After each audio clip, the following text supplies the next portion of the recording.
What is up, ladies and gentlemen? Welcome back to the Probably Bullshit podcast. Welcome back.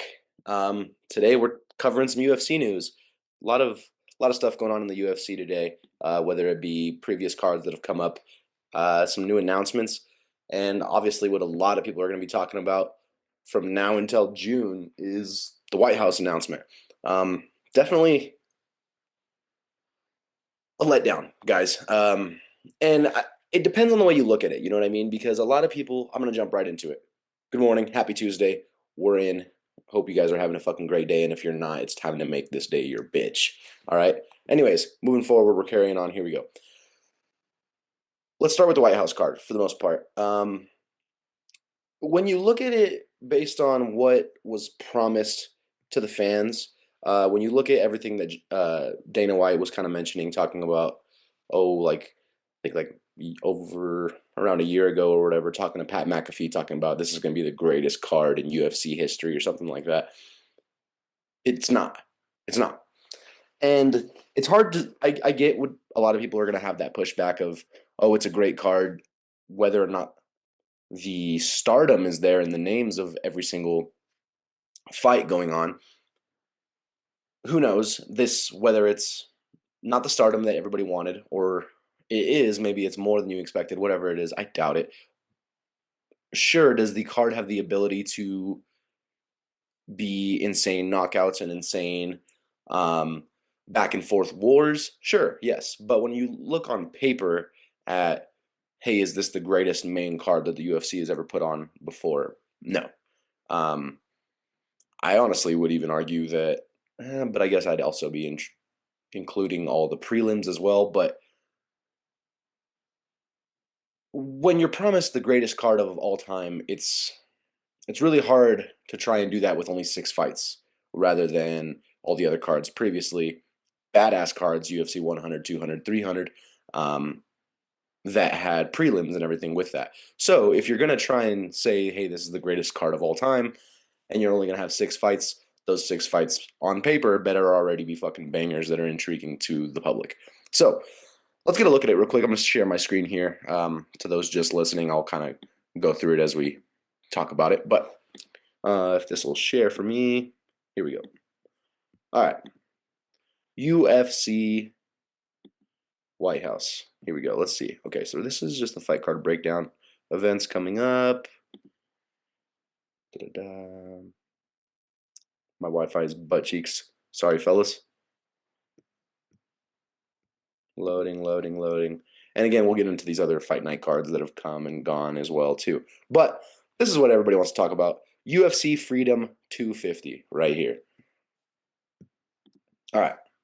So you start the card off with Topuria and Gaethje, obviously a banger that everybody was expecting to be on this card. I don't think really anybody's arguing about this. Anybody's really complaining about this matchup here. And anybody who really is, it's very likely that the only reason you're going to complain about this matchup that's going on is because you believe that in place of Justin Gaethje should be Arman Tsarukyan. Now, however you may feel about that, of course, this thing is not going to let me open it up, but whatever. However you may feel about that, when an interim title has been crowned on a fighter, it's only right that that is the next challenge for the champion, which in this case was Ilia Topuria.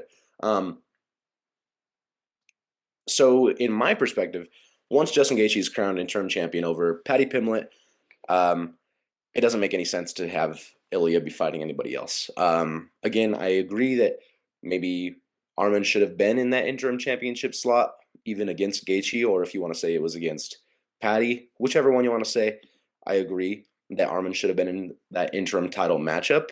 But once an interim title is crowned, I believe it makes no sense to crown an interim and then turn around and offer the title shot to somebody else.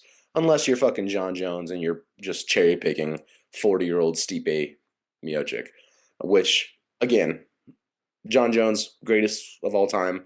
But when you look at that, that stat really doesn't really sit well with him because at the time of them booking John Jones versus Stipe Miocic, there was still Tom Aspinall as the interim champion. Which, why crown an interim champion if he's not the next in line for the title holder? But again, all that aside, if we're just talking strictly matchup here, it's already been a huge narrative that everybody believes that Ilia Topuria is just gonna run through Justin Gaethje, and I think a lot of people assume that based on the performance you saw out of Justin in that interim title fight with Patty, everybody's gonna assume that that's the type of fight that Justin then brings exactly to Ilia Topuria. And with that being said, you're a lot more likely to get probably in some fucking trouble with Ilya. The dude shoots fucking missiles out of his hands, you know. Um, but Justin talks about it in his interviews as well too, where a lot of people were dogging on some of his um, performance and the way that he kind of went about it. And honestly, even me too. I won't hesitate to say that I was one of the guys who was saying that this was really just like a slugfest, and it didn't seem to have much like real insane level technique and like high perfect form um, in that fight. Sure, it was a fucking slobber knocker, and everybody loves to see those, me included. But again, when people were saying that that was like fight of the year or something like that, I don't really think it was a great fight in the terms of it was not very competitive. I'd say Justin won probably rounds 4 rounds to one, giving one to Patty, maybe being the third round, I believe it was third round. Um, but yeah, Justin talked about it in a lot of his interviews, mainly saying that like, yeah, no shit. Did you guys see the way I had to fight Patty? Like that's the way you beat the guy, you know? You put him on his fucking back foot, you cut off the cage, press him against the cage, and that's where the guy gets fucking clipped. And he's correct because obviously that's what was fucking working for him in those fights. But when you watch any of Patty's old previous fights as well, that's what kind of seems to have been um, his kryptonite, I guess, was when people were able to fucking walk him down like that. Um, like Justin said, game plan. Put your head in his chest and come at that motherfucker. In between rounds, I think it was Trevor Whitman that was also talking to him, like, hey, put your fucking foot back on the pedal. The moment you're backing up is when Patty's having the most success. So Justin does that. Now, is that the exact same game plan you bring to Ilia Topuria? No. Do I know exactly what fucking game plan he brings? No, not at all. But I do know that that's probably not the exact same game plan you're going to have there against Ilya. If you did, definitely going to probably be a tough night for you. Now, me included when I say this, I'm not perfect. You guys look at all these predictions and shit that I make on all of these UFC breakdown cards or podcasts that I put out. A lot of times, whenever I'm talking a certain fight, there's times I get carried away and I'm like, dude, there's no fucking way this other guy wins. And I'm just like heavy riding on the favorite on why I think this guy couldn't possibly lose this matchup. And I'm wrong. And that's included with like a lot of MMA media where you'll have a lot of people talking about, yeah, there's no way that Peter Yan beats Marab in this rematch. There's no way that Joshua Van beats Pantoja in this fight or whatever.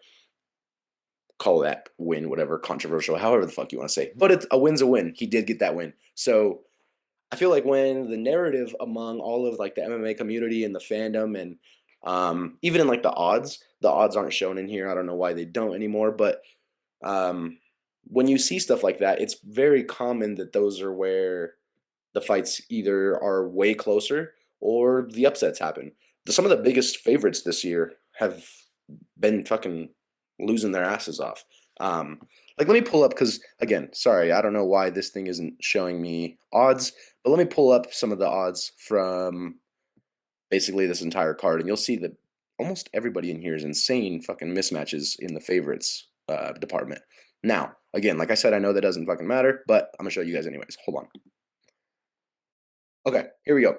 So, like I was saying, guys, Ilia Topuria opening as a minus 550 over Justin Gaethje, who's the plus 410 underdog. That's insane. To those who don't know, really, I guess how betting works. To be honest, I don't really know exactly how the fuck it works. But for an idea, minus 550 for Ilia Topuria as the favorite, meaning you place $10 on Ilia Topuria, you only get $1.81 in winnings. Whereas Perfect. Plus 410 for Justin Gaethje. $10 wins you $51. So like 400%, I think is how exactly it works. $10 wins you $50 if you bet on Justin Gaethje, and that's just money line. Um, Pretty crazy, and like I said, pretty big favorites across the board on majority of these. Alex Pereira versus Cyril Gane. This one was definitely one of the ones that I saw that Cyril Gane initially opened as the favorite at like a minus 200, whereas Alex Pereira was like a minus or a plus 180 or something around there, maybe even like plus 200. But that's a closer one now, I'm guessing, because just some money's coming in. And we'll talk about these matchups a little bit more in depth, but I'm just kind of going over the odds of all these cards that have come through, um, and kind of my reaction to a lot of this stuff. Sean O'Malley opening as minus 345 against Eamon Zahabi, who's a plus 275 underdog. Again, pretty fucking big margin there. Mauricio Rufy versus Michael Chandler.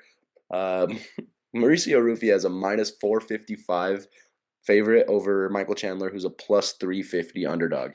Bo Nickel, actually not that big of a fucking favorite, as probably a lot of people would think, mainly coming from that loss that he took to Rainier de Ritter, I'm assuming, but only a minus 265 over Kyle Dawkins, who's a plus 215 underdog. And then Diego Lopez being the favorite over Steve Garcia at a minus 192, Steve Garcia at a plus 160. Honestly, I know I said that these guys were all pretty big favorites across this whole card, but it doesn't seem as wild as I had initially seen when I first saw this all getting booked. Again, I saw Ilya kind of being the favorite that he is right here. Alex Pereira being way more of an underdog at like a plus 200. Sean O'Malley, I think, was still like a minus 400. So not too much of a change there. But Mauricio Rufy still being almost a minus 460, 450 over Michael Chandler. Pretty big margins there, guys. Pretty crazy. And that, like I said, this is just all money lines in here. Now, let's talk about some of these matchups themselves. Let's see if I can get back to this real quick.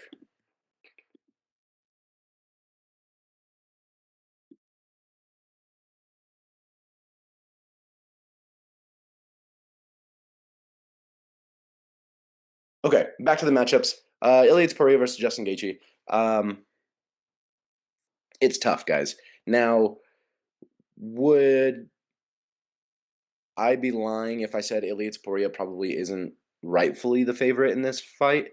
Or I would be lying if I said that Ilia Topuria isn't rightfully the favorite in this fight. But to just completely count out Justin Gaethje in this is tough. I get it. Justin gets hit quite a bit, especially if you watch that last fight. His last few fights, he's willing to take 2, 3 to land one. But it's never been against a guy who's gonna fucking put fists on you the way Ilya does. Coming off the divorce as well, this fucking guy's probably in a bad mood. You see all those memes about Ilya Topuria kind of at the face-offs with Justin Gaethje, like he took the kids, she took the kids, Justin, she took the kids. Fuck, man, makes you a little scared for our boy Justin Gaethje there. But of course, I and everybody listening to this should be rooting for Justin Gaethje. If you're not, you're a fucking communist. I don't even know if Georgia is communists, but we're gonna say it anyways. USA in this hope. Alex Pereira versus Cyril Gane.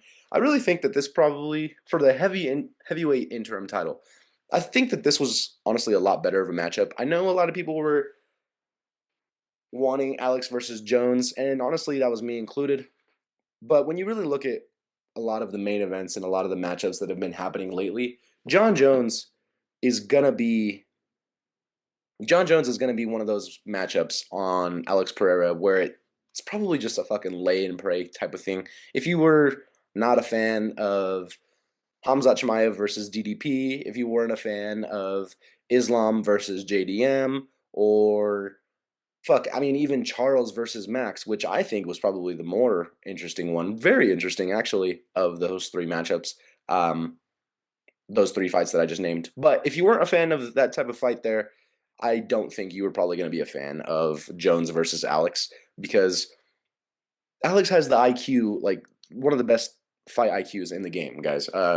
Fucking John Jones has literally been fighting title fights since his early 20s. Since he was younger than me, this motherfucker's been just fucking up Hall of Famers for a living. So the fight IQ of if you think for even a split second that John Jones is going to be in there, fuck it, let's trade with Alex Pereira, one of the hardest hitters in UFC history.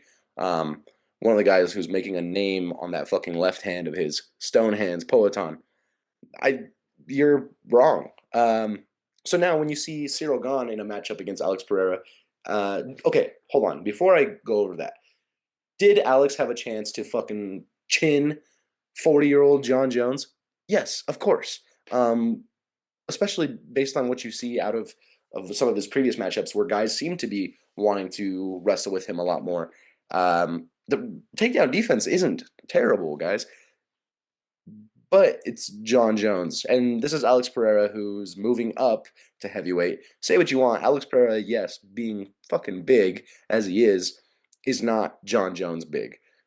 John Jones is probably walking around like 250 right now, guys, whereas Alex Pereira, out of shape, and I say out of shape, I use that term loosely, but Alex Pereira out of camp, fucking eating whatever he wants and just kind of getting swole on his own, is probably walking around like 230, 230, 235 maybe. So yeah, I think again, I think Alex Pereira versus Cyril Gane, when it comes to like, hey, let's get a sick fucking kickboxing match where someone gets knocked the fuck out and we stay on the feet, this is the better matchup for the fans to watch a real kickboxing match. Whereas I really think John Jones versus Alex would have been a lot more of kind of a takedown, lay and pray type of fight. Just because, why wouldn't you? You know, if you're John Jones, why wouldn't you? Why would you give Alex Pereira the chance to fucking stand up and bang with you? That's the guy's only way of winning. You think Alex Pereira is gonna be any type of danger really to John on the ground? No. Um, so yeah, if you're John, that's probably what your game plan was gonna be anyways. Moving on. Sean O'Malley versus Eamon Zahabi, brother. Now, I'm a fan of Sean O'Malley's. The guy's sweet to watch for the most part. I know I kind of dogged on his performance last time and kind of just being a lot more safe in that fight against Song Yadong, which I still stand on. To be honest, I get it. The guy has 2 losses in a row. You need a win. You lock in a fucking win by just kind of staying on the outside, piecing up Song Yadong. Initially, I remember after the first watch, I kind of thought that fight was a lot closer than it should have been. I believe they even gave Sean a unanimous decision, but I would have argued to split. If they even would have gave it to Song Yadong, I don't think I would have been mad. But once I rewatched the fight later on, yeah, it was rightfully Sean O'Malley's. Do I think it should have been like a unanimous? No, but I'm not mad at it, I guess. But anyway, moving on from that, Sean O'Malley versus Eamon Zahabi, fucking Ariel Hawani lookalike.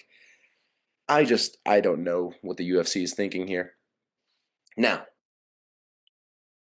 not to brag, guys. So I started going to this MMA gym out here in Centennial in Denver. Tiger Beetle MMA. Check it out if you're in the Denver area. Badass place, badass coaches, badass competition classes.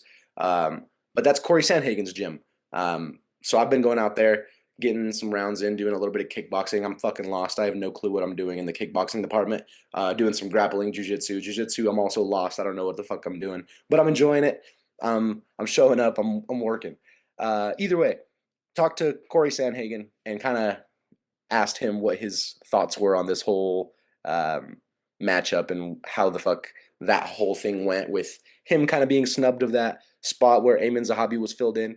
And for the most part, he gave me the rundown of like, dude, like I knew it wasn't gonna happen, you know, like I think he was kind of hoping, but he was expecting that that fight wasn't gonna get booked.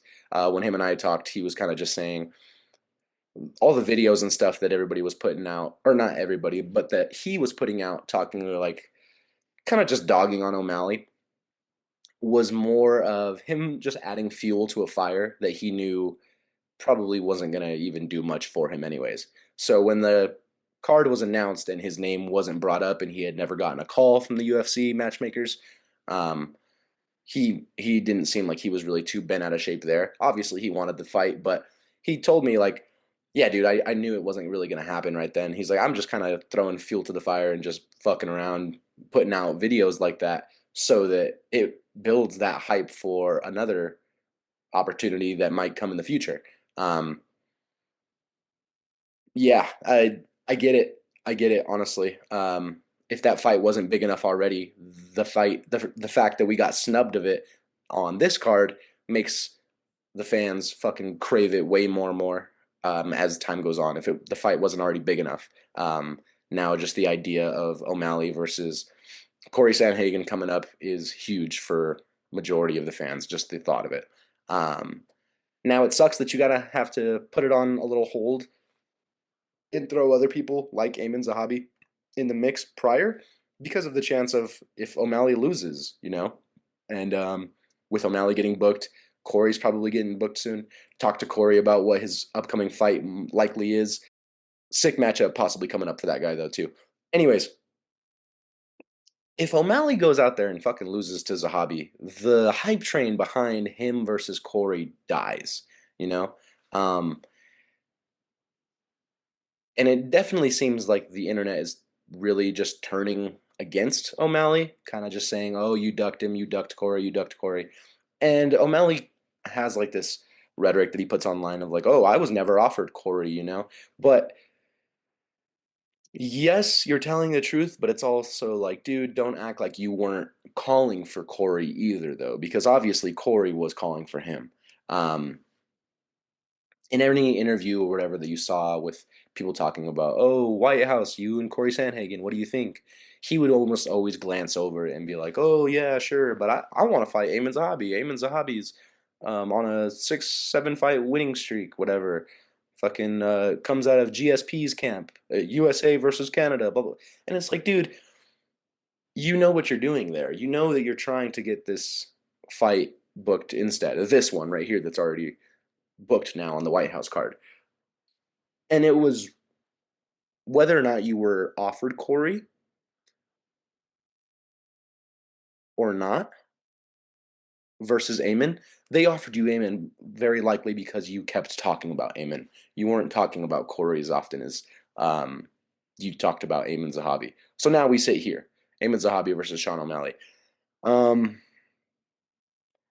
Now that still is going to be a good fight, I believe. Sean O'Malley should be able to fucking have a little heyday in there. Eamon Zahabi also not being much of a grappler at all. I think the guy's shot like I think they say it's like one takedown in his entire UFC run so far.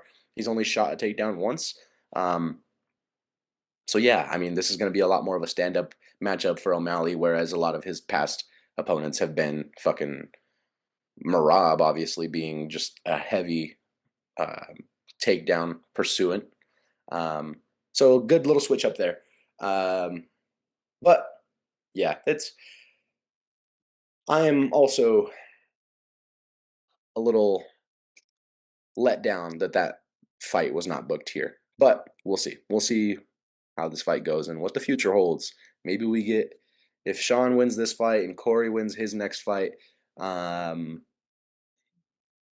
Fucking I don't know. Maybe we see these guys at MSG in November. We'll see. Anyways, moving on. Mauricio Rufy versus Michael Chandler. I know a lot of people want to talk about like, oh, this is kind of fucked up to Michael Chandler being Mauricio Rufy, who's this killer knocking motherfuckers out. Bad matchup for Chandler. But really, I mean, it makes sense when you see the styles of the fights that both of these guys fight. Chandler's somebody who's always fucking pushing pressure on his opponents. I don't think the guy's ever had a single boring fight, and it sucks because he gets so much backlash and shit from the media. But yeah, again, this guy doesn't have boring fights. Michael Chandler goes in there and whoops ass or gets his ass whooped. Usually, it's more often the second one, but it's not a boring fight at all. I kind of like this fight for the most part. I know everybody wanted Chandler versus Connor. Um, Guys, I'm telling you, just I've been saying this. I don't know if I've made it as vocal as I have with like just my friends and group chats and shit, but I've given up on the Connor train. Um, Conor McGregor, I just don't know what's going on. If ever since I think Connor's last win was when I was in high school, which was a fucking good amount of time ago. Um, Last loss was uh, Dustin Poirier fucking breaking his ankle, getting KO'd. That little sequence there. Um, it's tough, and I get it. Conor is one of the greatest of all time, if not, no, definitely the greatest of all time when it comes to promotion. Conor's bigger than the UFC, and I don't think anybody else will ever touch even fucking close to what he's done for promoting of the UFC. Now, you got to move on. I was kind of the same way when I thought about the whole John Jones thing too. Again, I wanted John Jones to at least maybe have that fight against Tom Aspinall, and honestly, I wanted it over the Alex Pereira fight, just because it was like, hey, this is the lineal heavyweight champion fighting the now heavyweight champion in Tom Aspinall. But obviously, Tom Aspinall is having that fucking eye problems, which no one really gives Cyril Gahn shit about, and it's pretty fucked up. This is Cyril Gahn's like fucking fifth title fight, I think. I don't know, fourth, whatever. But moving on, Mauricio Rufy versus Chandler. The rankings 9 versus 13 makes sense. The matchup, it's not gonna be a snooze fest. There's no way that fight's a snooze fest. I really fucking hope not. I doubt that goes to the judges. You're probably going to get a finish in there, and I think it's a barn burner, guys. I'm not mad at the matchup. Do I think the UFC kind of fucked Chandler out of the Conor fight? Yes and no. Really, it seems like Conor fucked Chandler out of the Conor fight. Pulling out. I mean, the guy does the Ultimate Fighter, pulls out again for pinky issue, pinky toe, whatever the fuck you want to call it. I don't even know what all of his excuses were for that fight. I think that fight's been booked like 3 times. Um, so yeah, I think maybe it's good for Chandler to just finally move on from the one that got away. You know, it's like he's chasing some fucking high school girlfriend that he's been trying to fucking sleep with for the past 5 years, and finally he's just like, all right, fuck this girl, whatever. She doesn't like me. I'm moving elsewhere. Whatever. Moving on. Bo Nickel versus Kaldakis. The fact that this is on a main card is pretty wild to me. Now, I understand why Bo Nickel should be on this card. I get it. I didn't think he would be because, like I said at the beginning of this podcast, I believed that the White House was going to be a lot crazier and a lot more star filled to fit in a guy like Bo Nickel, especially if it was only 6 fights. But I get it. You know, Bo Nickel is like the American fucking prodigy coming up right now. Obviously, takes that little shortcoming against RDR. But aside from that, he's the fucking like the last American hope, I guess, when you talk about up and coming Americans. Not that many coming up. Again, am I saying he's like fucking championship bound or anything? No. But USA versus in this matchup, Bo Nickel versus Kyle Dawkins. Tough, tough, tough, tough. Kyle Dawkins is probably just as curious as we are as to why he's on the main card of what's supposed to be the biggest fucking UFC fight card of all time. But here he is. Bo Nickel obviously should be getting this job done pretty easy. Kaldakis scratching his way back to the UFC. I believe he got cut previously. Won some lower level competition fights and some lower level organizations. Clawed his way back to the UFC, and now he's here on the UFC White House card. Am I mad at the matchup? No. Am I mad that it's on the UFC White House card? Yes. Moving on. Diego Lopez versus Steve Garcia. Fucking A. Like, Diego Lopez must have some type of insider blackmail on Dana White or something because this guy seems to be everywhere and get everything. You know what I mean? I think of some of the biggest fights that the UFC's had. Like, when the UFC had the Sphere card, which was the UFC Noche 2023, 24, Diego Lopez was there against Brian Ortega.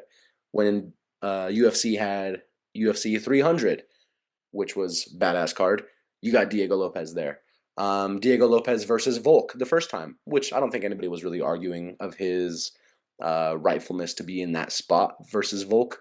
But Diego gets that shot, that title shot, which fair, whatever. And then for the very next title shot for Volk to be Diego Lopez again, iffy. Now I get it. Diego Lopez did have a fucking really good finish over John Silva. Fucking knocked him out. the undefeated fighter that was supposed to be this up and coming prospect. So yeah, I get that. What I didn't get was the fact that, okay, sure, after Diego Lopez's KO over John Silva, you can give him Volk again, but Volk's next matchup shouldn't have been Diego, in my opinion, and I think majority of people who watch the sport would agree with me. Um, it should have been Lerone Murphy. It should have been Movzar. Um, I personally think it should have been Lerone Murphy, but who am I? Who the fuck am I? You know, I'm just some random dude in his room recording a podcast on a fucking laptop. Whatever. Okay. Now, ignore the fact that we were promised the best card of all time. Okay? Ignore that fact. Ignore the fact that this has been being hyped up for about a year now. Ignore the fact of, hey, you were told Connor's coming back. And I don't know if Dana never really said that. Did he hint at it? Sure. Ignore the fact that you were told John Jones is coming back. You know, again, did Dana ever really say that? No, but it was very heavily speculated and kind of hinted at from a lot of the shit that we were getting in the media. Ignore all that because none of that happened. From an outsider perspective, and someone, let's just say this doesn't say UFC Freedom 250 at the White House in Washington, D.C., and this is just UFC 330 in Vegas. This is a fucking badass card. This is a great card. Still would be mad at this matchup here of O'Malley versus Zahabi, but it's a great card. I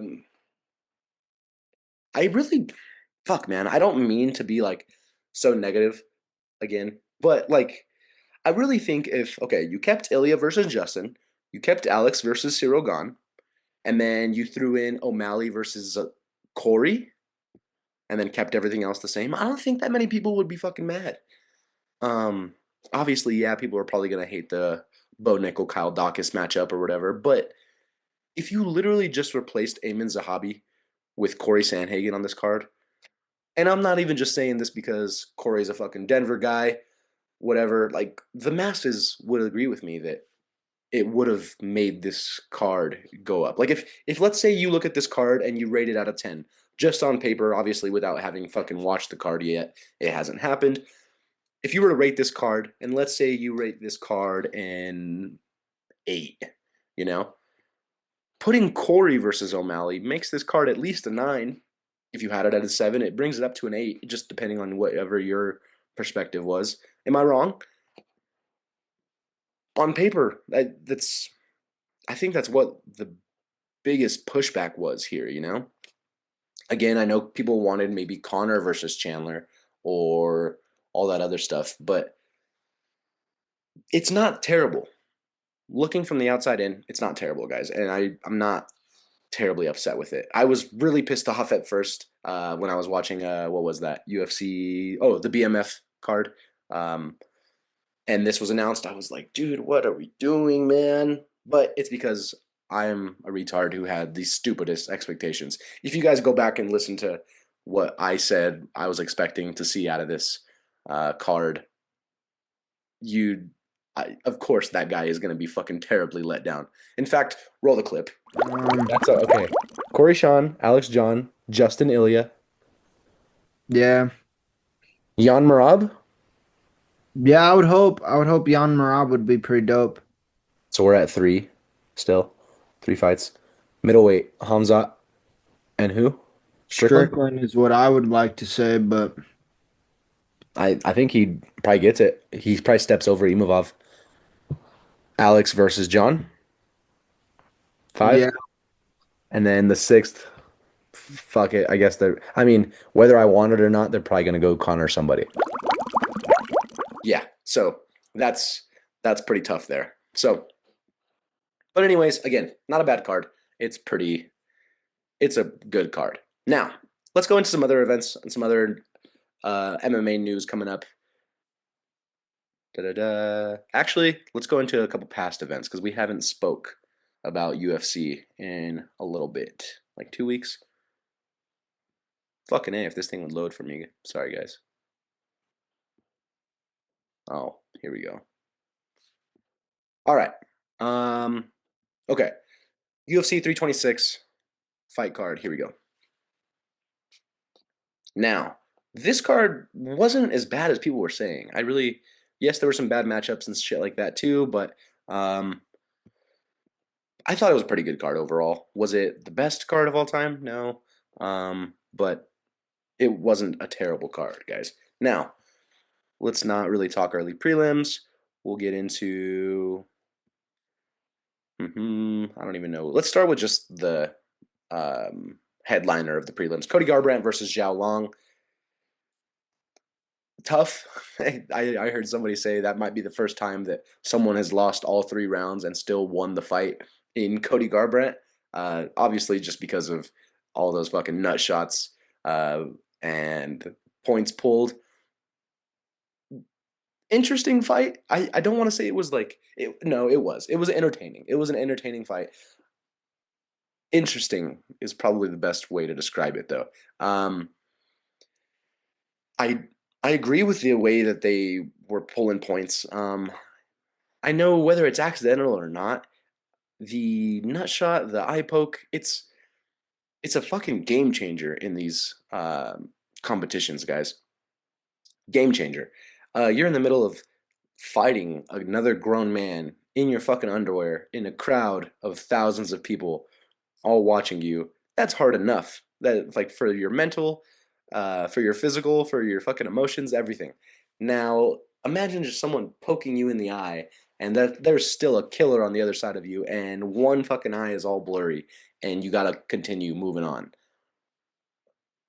It only makes sense to be pulling points on shit like that because I mean, if you watch a lot of the matchups, guys, if you watch a lot of the fights where you'll see eye pokes and shit happening, I think a lot of it comes from like guys are always kind of pushing away with their hands out like this, like just look in the frame on the face, hands out like this, and they get used to that because it makes sense, you know, it's a way to fucking measure your distance, keep your opponent at bay. But if you know internally, hey, from now on, like let's say the UFC announced today, hey, from now on, moving forward, every eye poke, 1 point.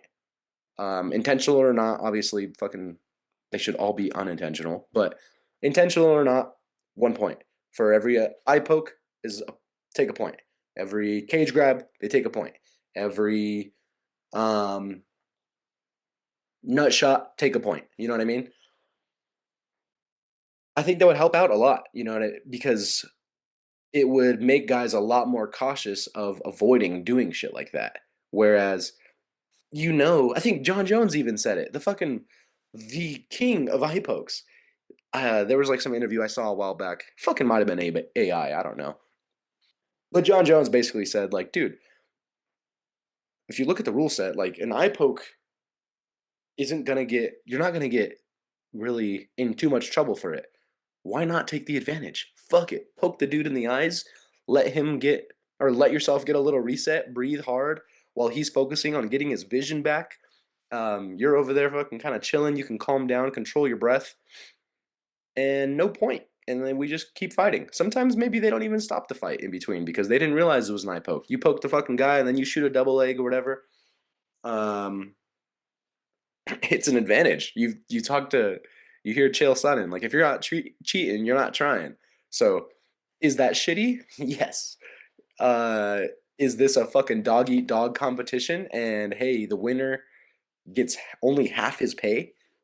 Yeah, so you're gonna make probably any type of adjustment or any type of move, whether you're kind of tiptoeing on that line of legal or not, to try and get some fucking leeway and some edge in your fight there. So again, I really think that every single eye poke should be a point? Yes and no, because it's like fuck. I get it would probably happen still accidentally, and really change the course of a fight. Like let's say it's 1-1 and it's a fucking like a 3 round fight, I'm saying, right? And it's one guy wins 1 round, the other guy wins the next round. Now we're in the third round. Winner of this round wins the fight. And guy B is whooping guy A's ass 4 minutes and 30 seconds of that entire round. and then at the end accidentally pokes him in the eye or whatever. Now we take a point, and if he would have won that round 10-9, now we're looking at a 9-9 and fucking a draw over that. It sucks, you know? But who knows? I'm not a fucking referee. Do I know really? Again, I'm just a fucking guy with a laptop right now that you guys are all listening to. I don't know. Carrying on. I just don't. I know that whatever the UFC is doing now, for the most part, it doesn't seem to be working too much. So gotta find something there. Okay, RoboCop versus Bruno Fajeda. Not really much to talk about there. I think it was like the first punch that landed. Oh, look, two strikes for RoboCop, and that was enough to put Fajeda fucking out cold. Good little revenge there for RoboCop getting that KO the same way that Ferreira KO'd him quite a while ago. Great fight. He even got performance of the night on that one, which is pretty crazy for them to judge your performance in only a minute 47 seconds. But fuck yeah, good on him. Carrying on, not too much else to talk about there. Drew Dober versus Michael Johnson. Goddamn, poor Michael Johnson and Drew Dober in this case, because like when you're Drew Dober and all this shit goes around of like Drew Dober hating minorities and being racist and shit because the guy beats on all kinds of black people and never loses to black people. It's funny. It's funny. You can't say it's not funny. Obviously, like no one really thinks that Drew Dober is a fucking racist. And you see like stuff in the media, like it actually kind of is like hurting his feelings on like stuff like this. And I think he even said that like his niece is going to school and like other kids at school are saying like, "Yo, your uncle's a racist," blah blah blah. And it's like, fuck, man, that sucks. But he just, I don't know. It's Drew Dober wins and loses. You know what I mean? You guys ever seen that Mario meme where it's like, "I won, but at what cost?" Like that's Drew Dober here. Put up the fucking meme. Um, yeah, I just KO. I know there was also some like fishiness as this fight went on. They didn't even have you couldn't even bet on this fight by the time it had actually started and the bell rung. Um, but Drew Dober, good KO. The guy's a fucking dog, nonetheless. He's in there putting people to sleep. Like, look at this, guys. Zero takedowns, zero sub attempts, nothing. Like one knockdown. Like this is a fucking that was a banger fight when you really look at it. Um, Michael Johnson back to the drawing board. Still looking good, honestly. Michael Johnson does not look terrible at his ripe age of 97 years old. Fucking the guy's not bad. He's getting faster, I think, with age. Um, he's definitely if Michael Johnson is fighting Father Time, where people always say Father Time is undefeated, Michael Johnson is up 2 rounds in a 3 round fight. So we'll see how round three goes against Father Time. Father Time probably fucking sleeps him soon, but we'll see. Rob Font versus Raul Rosas Jr. This one was a fucking boring fight for sure. Rosas Jr. really making no attempt in any type of submissions or anything there. I get it. Again, if you want to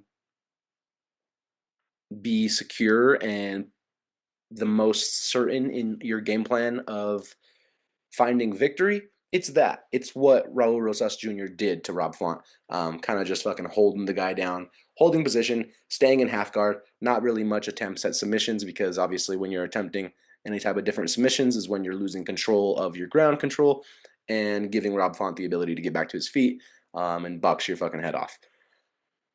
Now, is Rob Font the sickest boxer in the UFC? No. But when you really look at it on paper, I would say Rob Font's a better striker than Raul Rosas. So you can't really hate the guy for wanting to find a win the way he did. 16 fucking takedowns. Jeez Louise, man.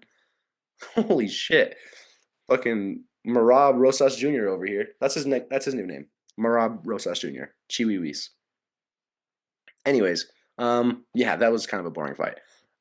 When it comes into the attempts of finishing the fight. But can't knock him. Fucking the guy got to win.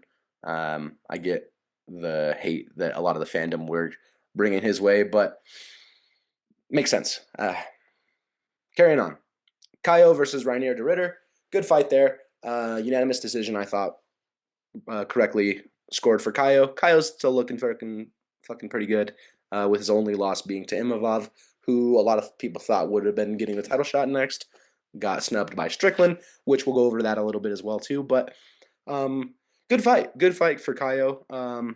Tough little setback, I guess, for Rainier de Ritter, but he didn't look bad. Um, the guy just has such an awkward build. It's weird. And like, I mean, you look at the total strikes. Kaio with only 71 strikes to RDR's 111, and then also Kaio's only one takedown, and this is strictly on paper, to RDR's two, and then significant strikes. Though is kind of where Kaio slightly takes the advantage on 57 over 55 of RDR's, but 71 to 111 total strikes, pretty crazy that it still was able to give Kaio the nod just because of, sure, RDR was putting out volume, but was it really worth much? Um, Obviously not if the significant strikes were a lot higher still in percentage wise for uh, Kaio. Da, da, da. Good win nonetheless. RDR is still fucking up there. I think number 7 Kaio versus number 8 Rainier de Ritter. I don't know what they closed at. I don't think these rankings were what they closed at. I can see what the rankings are now and see if that's changed. Da, da, da. Let's see. Yeah, okay, so changed a little bit because Kaio's at 5 now, moving up 2 spots. Can someone tell me why the fuck Israel Adesanya is still in the top 5? Now, I get it. Like, the guy's one of the greatest middleweights of all time, arguably the greatest middleweight of all time. But to be number 4 in the rankings when you're 0 and 3 in your last 3, like, okay, I'm going to pull this up, guys. Again, I know some people consider me an Izzy hater. I don't try to hate the fucking guy, man. Like, the guy's one of the goats. I'll give it to him. But like Izzy's last win was Pereira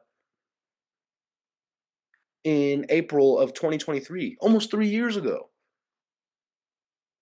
What are we doing? Almost 3 years ago was your last win, and you're in the top 5 in your ranking still. Oh man, I don't know. I'm gonna carry on. I don't want to get too much in that. Let's go back to going through this card. Yeah, good win for Kaio. Moving on. Charles Oliveira versus Max Holloway. Now, the main argument and the main topic that everybody was giving in this fight was the fact that Charles is boring, blah blah blah. He doesn't deserve the title. Like, you don't get a BMF title winning a fight like that, blah blah blah. In BMF fights, you shouldn't even be wrestling. There shouldn't be any takedowns. I get it, guys. I get it. Now, watch the Charles Oliveira versus Max Holloway fight, and then watch the Rob Font versus fucking Marab Rosas Jr. fight. It's completely different. I think a lot of people look at that Charles performance and relate it to the fucking Hamzat versus DDP fight or the Islam versus JDM fight, and it wasn't that at all. Did you guys see how many like submission attempts were going on? This says 4 on paper, but it really looked like more. Everything that Max was doing was getting met with some type of danger of Charles looking to finish the fight in the grappling exchange. I don't think this was really a boring fight. I get it if you don't really understand much of like grappling and shit like that, but for the most part, guys, it was a fun fight. Kind of just watching, knowing that Charles is a finisher and he was actively looking for finishes. Um, I know the masses want to see like fucking kickboxing all the time and, oh, stand him up, boo, boo. Like, and I agree, kickboxing fights and just absolute slugfests are the most entertaining to watch and the most understandable, even to like the average Joe that just fucking walks by the bar and turns and sees his head or sees the fight going on.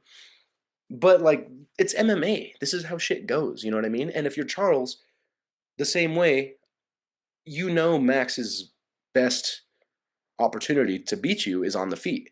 So why the fuck would I do that? You know what I mean? If hmm, let me think of a good like situation that I could reference or make you guys understand. And this is going to sound stupid. It's probably I'm terrible at these like hypothetical situations. But let's say this, guys. There is a guy that says, "Hey, come to the alley. I'm going to beat your ass right now." And you know this guy is a big, huge, fucking jacked dude. I don't even know where I'm going with that. That's gonna be a bad fucking representation. What I was gonna say is, hey, this guy invites you. Let's go fucking fight in the alley, whatever. He's some big fucking jacked dude, and he wants to fuck you up. You know, and let's say leaving and avoiding the situation is not an option. All right, you know this guy's probably gonna fuck you up. Are you gonna just go out there and just like take your ass whooping? I don't. Some of you, yeah, some of you are gonna be like, yeah, fucking man on man, let's fucking fight. If this guy beats your ass, you get half your pay. For like you're gonna go to work and they're gonna snub you. Like if let's say you go to work, this is Saturday night, Monday you go to work and your boss is like, "Yo, John, we fucking John Smith, we saw on the tape that you got your ass kicked by some random guy at the bar the other night. So we know you currently make $25 an hour. Now you make 12. Like fuck, man. If I knew that that's what the stakes were, I'm taking a knife to fight that motherfucker, okay? I'm not gonna just let this guy fucking piece me up on the feet. His 306'5" ass, all right? And leaving is not an option. I'm putting on some brass knuckles. I'm jumping this motherfucker. You know what I mean? I'm gonna find an edge to win this fight. Is that pretty gay of me? Yes. Are you paying my bills though? Are you guys paying Charles Oliveira's bills? Because he's only getting half his pay if he goes out there and just puts on a slugfest for you guys. Are you guys gonna pay his bills? No, I'm not. Let the fucking guy win however he wants to win. If this wasn't a BMF title fight and it was just like a co-main on a pay-per-view or something, no one's complaining. And I get it. Yes, it's BMF. You think baddest motherfucker, you gotta be in there slanging. And I get that too.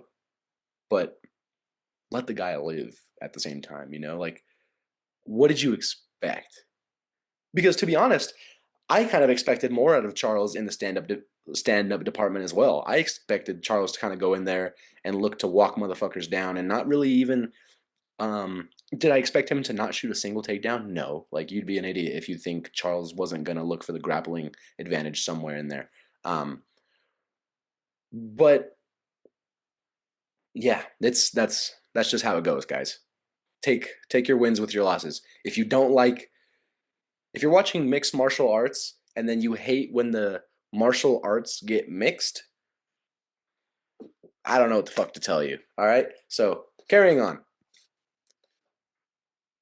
let's move on to another event. 326 was a little while back. You guys have probably already felt how you want to feel in that fight. Um, we'll talk Emmett versus Vallejos real quick. I think we'll probably just mainly talk. This was actually a pretty good card for the most part. I don't know if there's really anything specific I want to talk.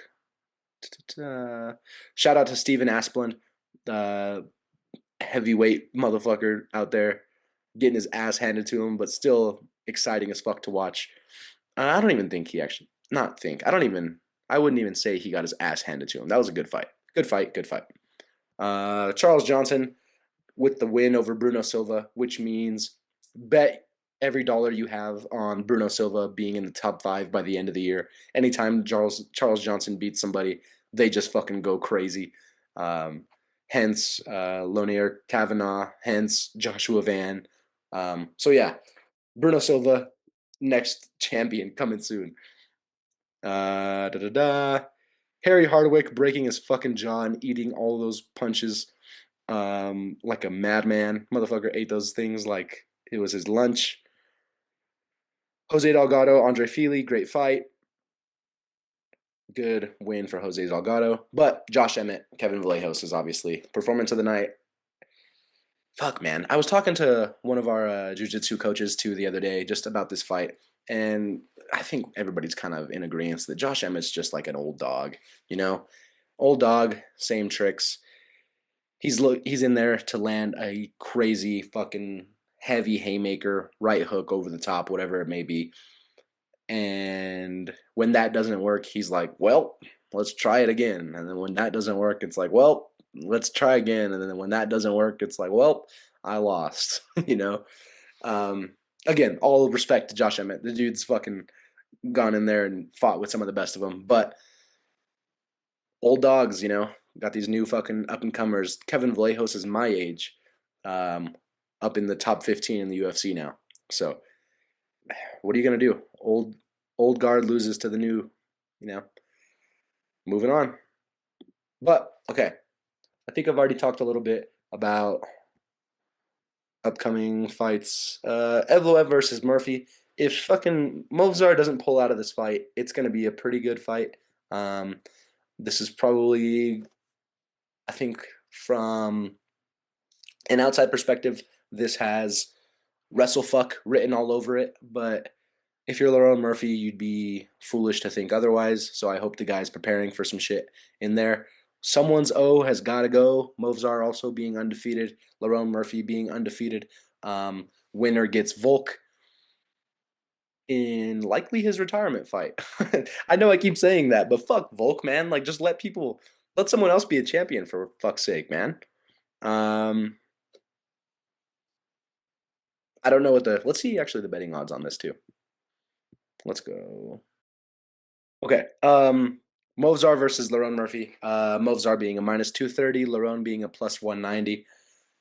I would take Mozar at plus 190. I think he can find some type of ways to get the fight going the way he wants. You can kind of watch that Aljamain fight versus Movzar to kind of see a little bit more of the grappling exchanges and the scrambles. Now, does Lerone have the grappling that Aljo has? No, but it's it's kind of been the best layout or blueprint, as you may say, of like where Movzar has weaknesses. You know what I mean? Working that takedown defense, and putting some fucking hands on this dude.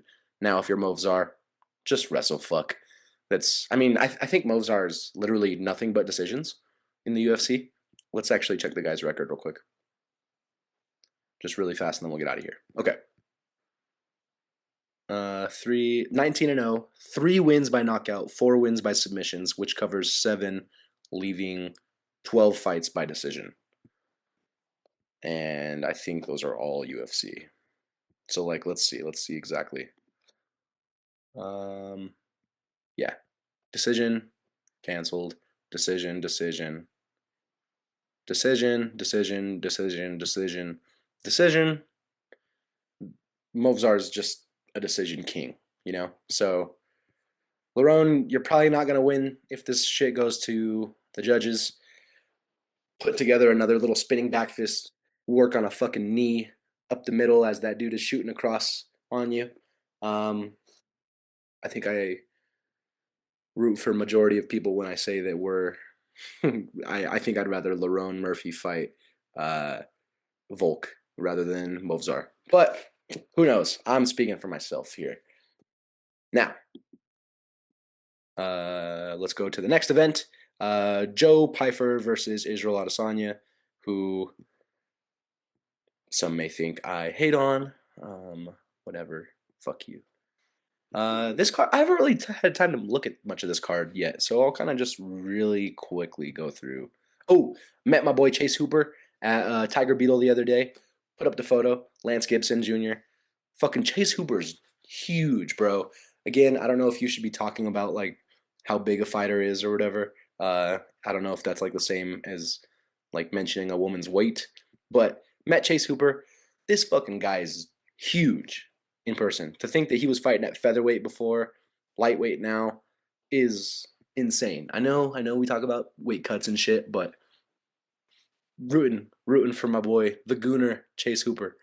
Nacho getting a fucking another little prelim action versus some dude from Azerbaijan. Don't know much about that fight. Carrying on. Kyle Nelson versus Terrence McKinney. If that fight goes to the decision, I will cut my entire dick off. Terrence McKinney does not do anything besides get knocked out and knock people out. I think I've done this on this podcast before. Oh, or subbed. Fuck, my bad. It's only finishes. This guy doesn't have any decisions. I don't think in here. Look at this. For those watching, you see. For those listening, I'll explain it. From 2021 starting, Frivola wins by KO. Faraziam wins by sub. Uh, Loses to Drew Dober. Obviously, Drew Dober fucking beats all black people. KO gets the sub against Gonzalez. KO versus Bonfim or against Bonfim. Sadikov gets the fucking sub. Like it's sub KO KO KO sub sub. The exact opposite of Movsar Evloev. So um, vote for that to not go to the judges. I'd put every $1 million. Take a fucking loan out on your house and put it on Terrence McKinney not going to the distance. And if you lose, I don't know what to tell you. My bad. I will also be dickless and you will be houseless. Michael Chiesa, holy shit, talk about another little unk still fucking going at it. Um, Alexa Grasso versus Macy Barber, kind of a little banger fight for the girl fights. When it comes to like good matchup, anyways, won't cover too much there. Israel Adesanya though versus Joe Pyfer, the one I came here to talk about. Man, oh man. Just based on what I've seen, it makes sense to think Joe Pyfer gets this done. But at this point, I'm kind of rooting for Izzy.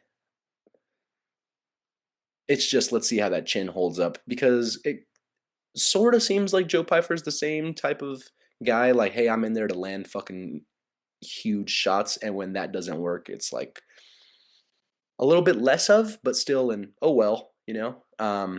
Gotta be able to put some fucking shots together, some combos together to actually put some guys away rather than just looking for that one fucking finisher, you know. I'm gonna say I'm rooting for Izzy there. To be honest, I don't know. I think I initially said I was rooting for Joe Pyfer. Number 4 versus 14 is pretty wild. So on paper, Izzy should win. What's the? I can't pull up the ring or the odds anymore. Whatever. Izzy versus Joe Pyfer. Fuck it, I'm taking Izzy. Just kind of because it's like, dude, I feel bad for the guy on 3 losses in a row. Come on. I don't want him going out like Anderson Silva, fucking 6 losses in a row.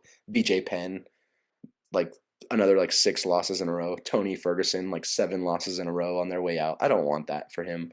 Um, just some legends going out terribly. So, um, yeah, so that's it, and that's that, guys. That is the state of the UFC right now. Yeah, I think again, I know people are always hitting me up and talking about like, oh, what are some upcoming like good cards, whatever. I have like some people who are always reaching out trying to see where to watch or whatever. Guys, don't sleep on a lot of these fight nights, whether the names are there or not. You're bound to see some fucking killers. Um, some guys really going to war and literally fighting for half their pay killing each other to make $10,000. You know what I mean? I think the minimum now is like 12 or something. But you get what I'm saying. Just because you don't know the fighters doesn't mean it's not going to be a fucking banger card. A lot more mismatches always happening in the prelims, and with the UFC just being on Paramount now, it's not that hard to just throw on a card and watch from there. So, again, guys, thank you all for the probably bullshit fans for tuning in to everything. I hope you guys like these fucking posters I got. Trying to get a little UFC, little man cave going on in here. Fucking sick. Um, but yeah, welcome back to the Probably Bullshit podcast. Let's see how these next few cards go. And we'll be back. Ooh, I didn't even actually. I already covered Yuri versus Carlos Ulberg, but that's the next big fight pay-per-view numbered event coming up. Hopefully, I'm in here talking UFC to all you shitheads prior to that. So again, thank you for listening. Thank you for tuning in. Tune into the UFC every Saturday. Watch some fucking people go to war. Some Uber drivers and DoorDashers go to fucking war against each other. Support the brand. Um, Damn, I didn't even. Let's cover this really quick. Netflix's MMA card. Sorry, I fuck. I bet you there was some people who already heard me say like, "Oh, thank you," blah blah blah, and they already cut out. Fuck them. This is now like my little secret Patreon for people who stuck around. The Gina Carano Ronda Rousey fight. Now, I will say initially it was like, "Yo, who gives a fuck about this card?" Gina Carano is 45. Ronda Rousey is like 40. I don't think Ronda has fought since like 2016, 15. I heard somewhere that Gina Carano hasn't fought since like 2012. What are we doing? And they're headlining a Netflix card? Now, are they going to get a lot of views? Yes. Is Netflix going to say, hey, they biggest event ever, most watched MMA fight of all time? It was hundreds of millions of views? Yes, that's what Netflix is going to say. Why? Because they don't have to prove it. They can say whatever the fuck they want. Ronda is going to be in the post fight press conference saying it was way better than anything the UFC will ever do. Blah blah blah. Say whatever you want. Whether that's true or not, you'll never have the proof. Um, will it get more views than the White House card? I don't think so. But just fucking hours ago, Nate Diaz versus Mike Perry gets announced for that fight. Now that is one of the better matchups I believe that's on that card. Um, Gina Carano versus Ronda Rousey. Ronda probably dog walks Gina. Gina doesn't have that much striking. If Ronda's smart, she goes in there, fucking hip tosses her, judo throws her, arm bars her ass. They both get paid, and that's it. Francis Ngannou versus Felipe Lins. Also, Lins hasn't fought since like 2022 or something like that. Old UFC dog now fighting Francis Ngannou, who hasn't had an MMA fight for a couple years as well, actually. But I don't know. We'll see on that fight. I again bet on Francis getting a fucking early TKO stoppage or something. Um, Mike Perry versus Nate Diaz. I'd bet on Mike Perry winning that somehow, some way, because I mean, the last Nate Diaz fight that he had, he didn't even really take serious. I mean, yeah, he won against Tony Ferguson, but it didn't seem like it was very effortful of Nate to kind of be in there in that exchange with him. But we'll see. We'll see how this shit goes, guys. Again, I'm gonna be watching. I know I said initially that I didn't really give a fuck about that card. Now that Nate and Mike Perry are on there, I kind of give a fuck. I'll be honest. Yeah. So that was kind of a little quick rundown. I'll definitely have some of the bros on here. We'll talk that card coming up. I think that's May 25th, 16th. Let me check my calendar really quick. Because I saw recently once I saw that they added Mike Perry to that, I was like, okay, I probably should see when the fuck this card is because now I want to watch it. I honestly, if it was just Ronda versus Gina, I wouldn't have watched. And the Francis thing, sure, maybe I would have because of Francis being on there. But once they added Nate and Mike Perry, then how can you avoid Platinum Mike? Oh, but May 16th on Netflix, which is pretty crazy. I know a lot of people are just kind of talking about how this is like an unk card, a lot of ex UFC fighters. Again, it'll do okay, but is the MVP Productions really going to be an actual competitor to the UFC? No, because of those, like everybody listening right now, majority of people listening to this podcast right now can't name one Gina Carano fight. Um, Majority of these people listening right now can't name one Felipe Lins fight. So that's the main and co-main, and we only know two out of the four people right there. Name another person out of those three fights, including the Nate Diaz and Mike Perry fight. Name another fighter on that card. Go. I don't even know if they've been announced, to be honest, because I don't know. Again, I'm not following it that heavily. But is it going to be a real competitor? No. I think this is like a really cool little one-off that they're going to do, get a lot of views, and then you're not going to see Gina fight again. Maybe you see Ronda fight again, unless she fucking loses. Um, I don't. I just it's pointless. I just think we're trying to bring back and spark up a fucking flame that's been out for a long time in these fighters. Aside from Francis, I really think Francis could probably still come back to the UFC and be top three, title challenger, maybe even champion too. Um, but yeah, I don't get it, guys. Again, we'll talk this card probably a little bit more later on with some of the other boys, but that's my breakdown for now. So that's it, and that's that. Thank you all for tuning in. Fucking, I wish you all a great farewell from Podcastville, and we are out. Thank you. Share with all your friends. To everybody who tuned out the last time I said thank you, bye, whatever. Fuck you, because you didn't hear all of the good stuff I just said about that card. Just kidding, not fuck you. Thank you for tuning in, anyways. We're out.